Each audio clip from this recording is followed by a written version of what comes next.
Hi hello இன்றைக்கி புதன்கிழமை. இன்றைக்கி காலையில் பிரேக்ஃபாஸ்ட்டுக்கு சோள பணியாரம் தான். அதுக்காக வெங்காயம்லாம் வதக்கி கூட்டி வச்சுருந்தேன்.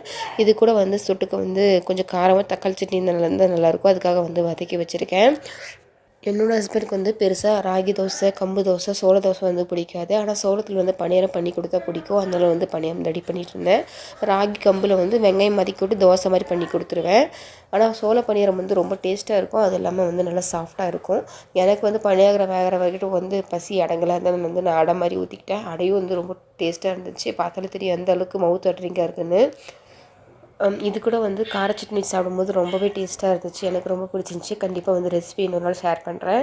அதுக்கப்புறம் யூடியூப் பார்த்து என் ஸ்கின் கொஞ்சம் டேன் ஆச்சு அப்படிங்கிறதுனால பப்பாயா ஃபேஸ் பேக் ரெடி பண்ணி வச்சுருந்தேன். அதை ஃபேஸ் போட்டு விற்கிற வேலையெல்லாம் பார்த்துட்டு இருந்தேன். நான் வீடு க்ளீன் பண்ணிகிட்டு இருக்கும்போது பாப்பா நான் ஹெல்ப் பண்ணுறேன்னு சொல்லிட்டு அவளே கூட்டி அவளே அள்ளிட்டு இருந்தா. சரி அதையும் வீடியோ எடுக்கலாமேன்னு சொல்லிட்டு வீடியோ எடுத்து வச்சுருந்தேன். ரொம்ப க்ளீனாக குப்பையை கூட்டி அள்ளிட்டாங்க.